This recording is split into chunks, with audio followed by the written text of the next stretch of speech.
Welcome back to the morning show here on Arise News. Following another round of large-scale demolition of property and forceful eviction, hundreds of people, if not thousands, are once again left stranded in yet another part of Lagos, this time in the riverine communities of Okuayo and Tarkwa Bay. Who were responsible for these evictions? Why has this almost become a regular occurrence in Lagos? What about restitution for the affected individuals? Is there a deliberate plan by whoever that's the oppressor here to always appropriate land by force from indigenous people of Lagos State? For answers to these and other pressing questions, we're now being joined here in the Lagos studio by Megan Chapman, Co-Director of Justice and Empowerment Initiatives, an NGO committed to fighting for the rights of waterfront and slum dwellers, in Lagos and other parts of Nigeria. She's here with Mohammed Zanna, a displaced person from Tarkwa Bay community. This will be the first of several interactions we plan to have with individuals and government agencies involved in this developing story. Welcome to the program. Good morning. Thank you for joining us. Thank you. Well, Mohammed, maybe we should start with you. What exactly happened on January 21 in Tarkwa Bay?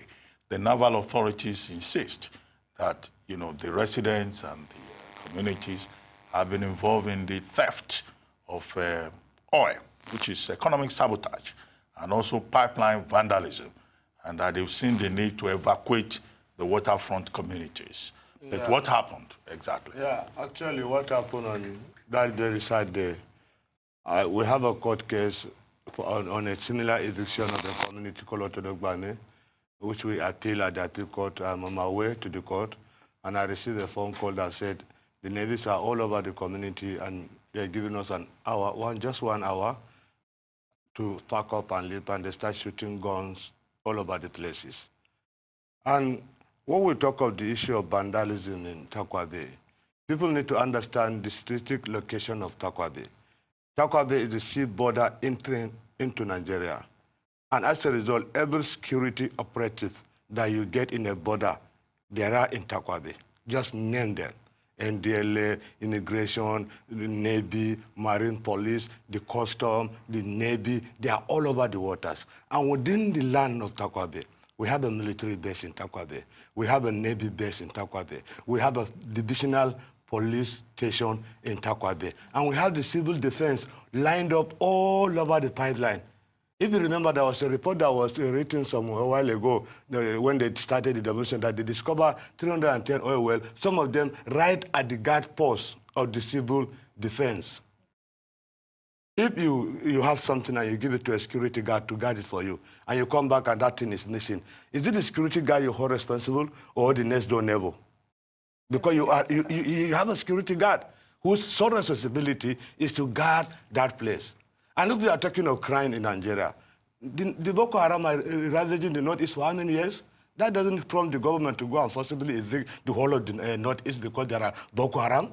Look at the magnitude of the killings in the Northeast. Nor did the federal government, when it first came at the first time, when the oil price went down below $40, and then the amount of crude oil Nigeria is exporting, which is about 2.2 million barrels, came down under 1 million barrels. That did not send the federal government with all the promise it took for Nigerians that what is happening in the vandalism in Nigeria is not going to make the FCC lead government to meet their promises. That does not prompt them to go and forcibly evict the whole of Niger Deltans. So you're trying to say now that there's some kind of ulterior motive. What is that motive? Collective punishment is never the way forward. But what is the federal government truly trying to achieve here? Since it's, well, from your allegations, it's not about security as is being expressed. What is really going on here?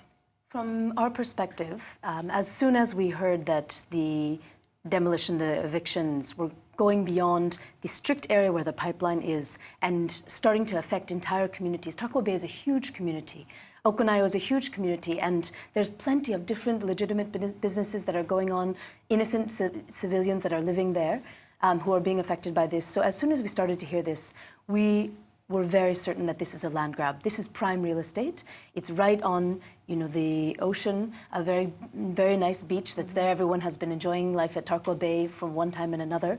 And in fact, as soon as we started to have those suspicions, the next thing you know, the news started to confirm it. And I believe it was on Thursday and Friday of last week that the Lagos State government actually came out and announced that they're planning to do a tourist resort at Tarkwa Bay that will be as fine as Eco Atlantic And we've heard some other ideas about different property development that may be happening in that place. So we're deeply concerned that this is actually a land grab masquerading in, the guise of a security operation. It does certainly seem that way, because I headed onto the website of the Nigeria Ports Authority only to find that 7 months ago they took a lovely trip down to Tarkwa Bay to look at how they can go about this land grab really and truly. And it's such a shame, because Tarkwa Bay, even for me, is a place where I spend most of my weekends. This is a place where I grew up, and it's like, what exactly is going on here?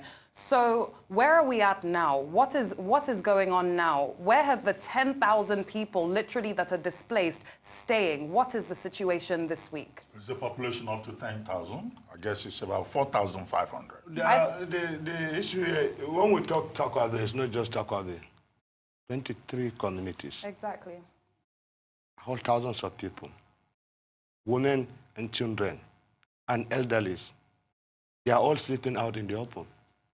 I'm sleeping in the open. I'm not a criminal. All my life I dedicated my life for humanity. I work as an activist with the Nigerian Slum and Informal Federation. Tarkwa Bay give me hope. Give me home. I used to sleep all over the street. But in Tarkwa Bay, I get peace. I live my life. I wake up in the morning, I go out to my work. That's all I do. So what is my offense? What is the offense of many other people like me that don't have anywhere to go to? Right now, some of us are in Ogogoro village, some of us are in Etoagon, some of them are in Gologun. People are scattered in Agala village. We talk about fighting crime, and we are evicting thousands of innocent youth, thousands of innocent school-age children on a daily basis in their thousands. It is something that happens only in a wartime. This is a war crime. With 1 hour's notice. 1 hour. Megan, And no alternative accommodation. I must commend your NGO for the great work you are doing on you, sir. humanitarian grounds. Thank you. There are two things. Yes. The Nigerian Navy is insisting that members of the Tarkwa Bay community were given notice, were served notice in December, and that this was ignored. I'd like you to respond to that. Two, land is about ownership. Now, what is at stake here? Are we saying that the people resident in that community are the actual owners of the land, and that government cannot just rob them of land? Three, what advice are you offering? Are you asking the people of Tarkwa Bay to also go to court, as members of the Otodogbame community did previously? What options are you recommending to the people? Thank you very much. The issue of notice, we have been working with Tarkwa Bay community for many years now, with all of the residents, with the leadership of the community. If they had been served any notice, we would have been informed immediately so that the community could have taken steps. In fact, the community knew there were other evictions happening along the pipelines over the last month that started on the 24th of December. And yet the community felt they were not going to be affected by that because their area is not principally along the pipeline, and they felt this is something else. We actually were talking to them saying, please, don't you want to take any steps? Don't you want to take steps to prevent possible eviction? They said, no, we're not concerned. Why are they not concerned? Because it's an expansion beyond the immediate purpose that was stated by the military. So I don't think there was any prior notice. It was that morning, that Tuesday morning, that they heard when the Navy rushed into the community. Everyone is saying the same thing. That was the first idea they had, that the whole community would be forcibly evicted. When I went to the jetty at CMS shortly after that notice, because we were at the Court of Appeal, we rushed down with everyone who was with us to see what was happening, to meet the evictees who were coming over. We found a scene of chaos. We found people who were rushing off with all their belongings, boatload after boatload. I met a young woman who had her baby on her back, and she was crying because she couldn't find her 5-year-old daughter, who she'd sent to school that morning. We had to now charter boats to go back to the community and help this woman to find her baby, and other miserable situations. So there was nothing like prior notice. And you can't call 1 hour shouting, shooting guns, saying that that's notice. It's not notice at all.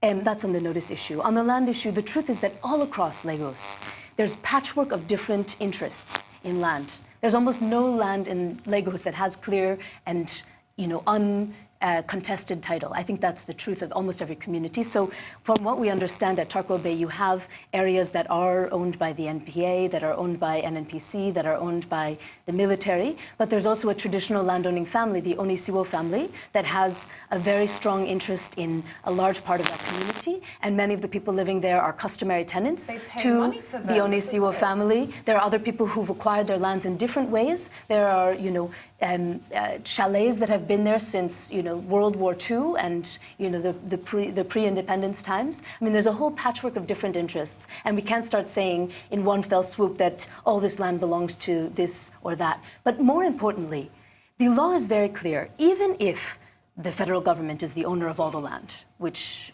we're saying without conceding, even if the law does not allow anyone, even the government, to come in and take over a land by force.